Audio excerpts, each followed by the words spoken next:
Всем привет! Сегодня установили Starline S96 на автомобиль BMW X3 в кузове G01. Реализовали, как обычно, автозапуск.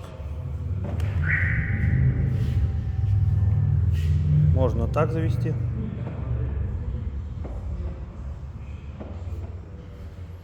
Да, можно и так. Все, автомобиль запустился. Подходим. Сели. Подержали тормоз 3 секунды.